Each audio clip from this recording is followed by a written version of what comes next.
Olá pessoal, tudo bom? Bom dia, boa tarde, boa noite. Professor Bruno Clemente por aqui. Eu espero que estejam todos muito bem.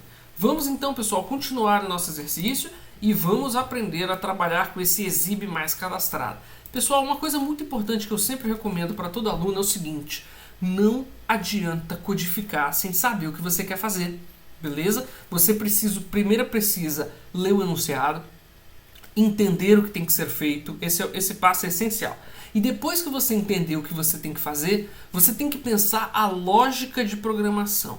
Como eu vou resolver isso aqui que está sendo pedido?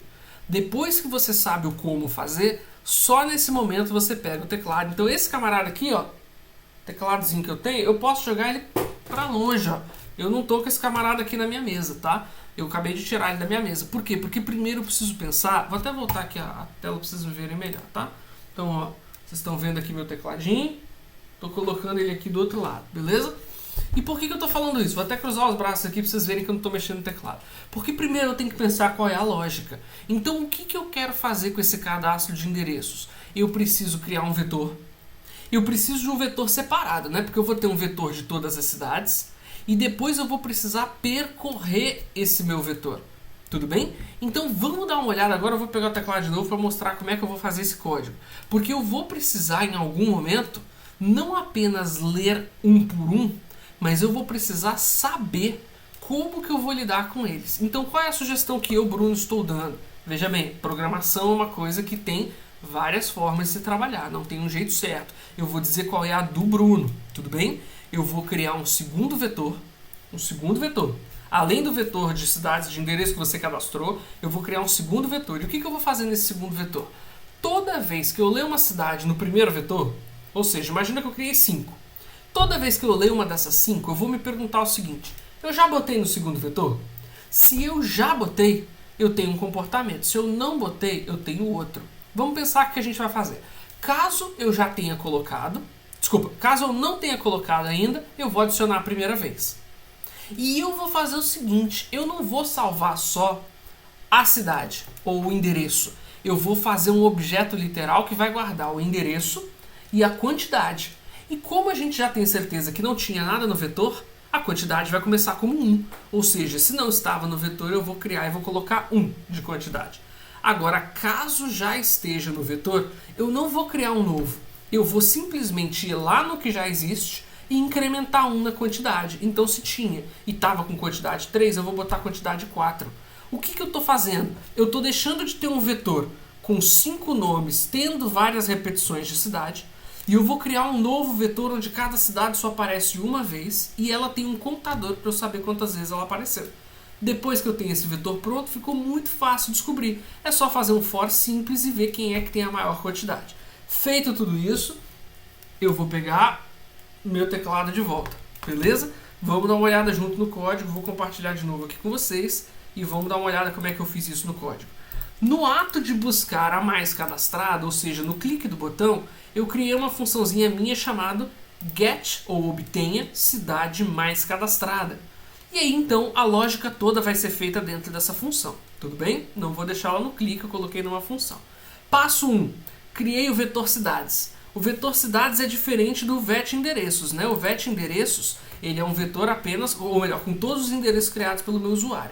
Porém, o vet cidades, ele vai ter, na verdade, as cidades sem repetição. E agora eu vou criar um comando de repetição aqui, ó, um for, e esse for vai rodar pela minha estrutura vet endereços, ou seja, para todos os endereços que o meu usuário criou no sistema, eu vou fazer isso aqui, ó, eu vou buscar a cidade por nome. Eu vou passar como parâmetro o vetor de cidades, que é esse cara aqui, e eu vou passar também o nome da cidade que eu estou buscando, porque olha o nome da função, busca cidade por nome. Então o que ela tem que receber? Um vetor para fazer a busca e um nome para consultar. Tudo bem? Então vamos dar uma olhada no busca por cidade. Vou parar tudo que eu estou fazendo e vou pular lá na outra função. Beleza? Olha o que essa função faz. Ela recebe um vetor e um nome. Ela faz um for percorrendo o vetor inteiro. E para cada um ela vai perguntar assim, olha, vetor na posição i.cidade é igual ao nome da cidade digitado? Caso seja, eu já posso retornar esse objeto. Caso não seja, ele vai rodar o for inteiro e nunca entrou nesse if. e por conta disso ele vai então retornar nulo no final. Então observa que a minha função só pode ter dois possíveis tipos de saída. Ou ela me retorna nulo, ou seja, na busca cidade por nome, esse cara não está dentro do vetor, portanto o retorno é nulo. Caso não seja nulo, é certeza que ele retornou um objeto de endereço. E esse objeto de endereço é exatamente o objeto cuja cidade seja o nome pesquisado. Tudo bem? É isso que eu quero que vocês entendam. Eu coloquei uma observação aqui para mencionar para vocês esse conceitozinho, tá? Early return. O early return significa em inglês, né, um retorno mais cedo, tudo bem? E por que a gente utiliza isso? Ou quais são os pontos positivos e negativos de usar isso? Quais são as alternativas que nós teríamos para resolver esse problema, né, de busca? Alternativa 1. Nós poderíamos criar aqui uma variável, por exemplo, encontrada. Encontrada começa como falso, ou seja, no início da busca a gente não encontrou ainda. E a gente poderia mudar a condição de parada e adicionar um conceito aqui de enquanto não for encontrado. Ou seja, enquanto eu ainda estou percorrendo, ainda tenho coisas no vetor para percorrer, e enquanto não foi encontrada, ele vai rodando, rodando, rodando, rodando, quantas vezes for necessário. No momento em que ele entrar aqui na primeira vez, nós poderíamos fazer isso aqui, ó. Nós poderíamos falar para ele que encontrada recebe true. Tudo bem? E aí no momento que a gente fizesse isso, qual o oposto de true? Qual o oposto de verdade? Falso. E para ser verdadeira a condição de parada aqui no nosso for, ambos os lados têm que ser verdadeiros. Na hora que esse verdadeiro negado virou falso, a expressão toda é falsa, o for acaba. E aqui no final a gente retornaria uma única vez a variável. Qual variável? Podemos colocar aqui, ó, var cidade encontrada, que a princípio começaria com nulo. E caso a gente encontre, vamos colocar que cidade encontrada recebe vetor na posição i.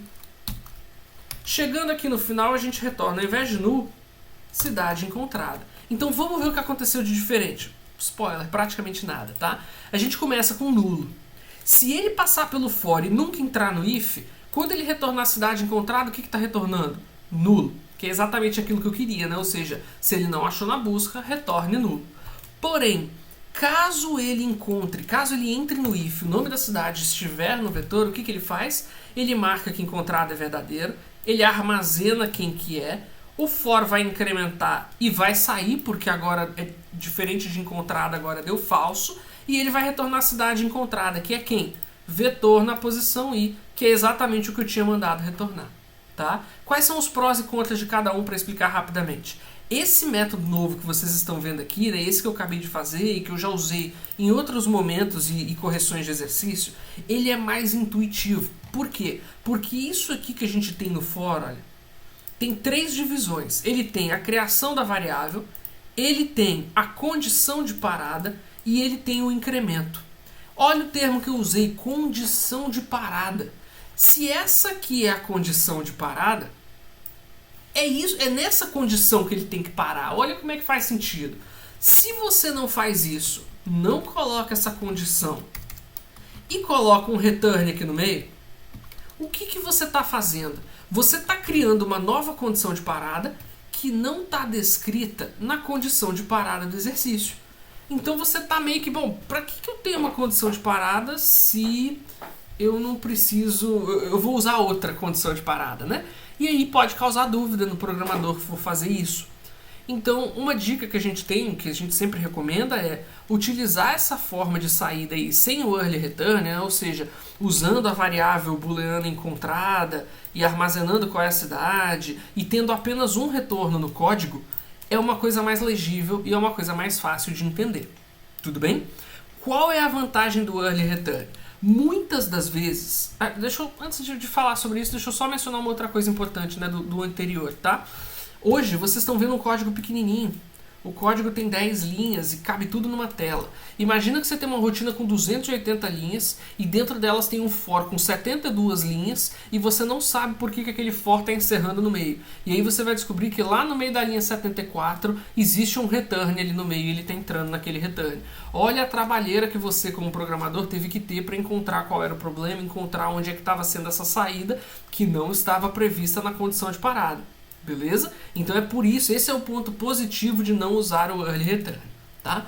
Por outro lado, quem usa mais o Early Return, quem gosta bastante dessa técnica, são pessoas que alegam que normalmente, se você está usando isso num trecho de código pequeno, curto, fácil de entender e bem intuitivo, o Early Return é sim mais interessante e mais eficiente. Do ponto de vista de processador, existe sim uma pequena diferença. O Early Return ele é um pouquinho mais eficiente, mas é tão pouquinho mais eficiente que não necessariamente vai justificar. Tudo bem? Bom, pontos positivos então do Early Return. Ele é meio intuitivo. Eu estou fazendo esse for e se em algum momento eu entrar, eu já saio com o valor que eu encontrei. Simples. Então, se o seu trecho de código é curto, se o teu código é bem escrito e é bem claro, esse retorno fora da condição de parada não necessariamente é uma coisa crítica, não necessariamente é uma coisa que vai causar complicação. Você só está fazendo uma coisa que exige talvez um pouquinho mais do conhecimento do programador. Tudo bem? Se você quiser fazer o mais corretinho, o mais pelos livros, vamos dizer assim, a forma mais correta e mais rígida, vamos dizer assim, você usa aquela outra técnica com o booleano para poder retornar. Tá? Então, ambos poderiam ser realizados, isso aqui é mais uma escolha do programador. O Early Return tem suas vantagens, a saída com a condição de parada tem suas vantagens, não existe resposta pronta, vai ter uma briga muito grande. Os programadores normalmente são bem radicais com relação a isso. Alguns opinam de um jeito, alguns de outro, e eles normalmente não chegam numa conclusão. Desafio vocês a colocar isso aí na internet e tentar encontrar uma resposta em consenso, vocês dificilmente vão conseguir encontrar. Tá bom? Então eu aproveitei esse vídeo, ficou um pouquinho mais extenso, mas eu achei que era legal mostrar esse Early Return para vocês. O importante que eu quero que vocês entendam é como é que nós fizemos a nossa busca por cidade. Passado um vetor e um nome de cidade, a gente percorre o vetor inteiro perguntando se esse nome de cidade está em alguma cidade. Se estiver, a gente retorna. Retorna quem? Retorna a cidade. Caso contrário, rodou o for inteiro e nunca entrou aqui dentro, então a gente pode retornar um nulo. E agora sim a gente tem uma função que a gente tem certeza que só tem duas saídas. Ou nulo para não encontrar, ou exatamente o objeto que a gente quer, caso tenha sido encontrado. Tá bom, pessoal? Vou encerrar o vídeo por aqui, já ficou um pouco extenso. Eu espero que tenha ficado claro. Qualquer dúvida, fiquem à vontade para colocar seus comentários aqui. E a gente vai então tirar todas as dúvidas. Tá certo? Valeu então, pessoal. Um grande abraço e até mais.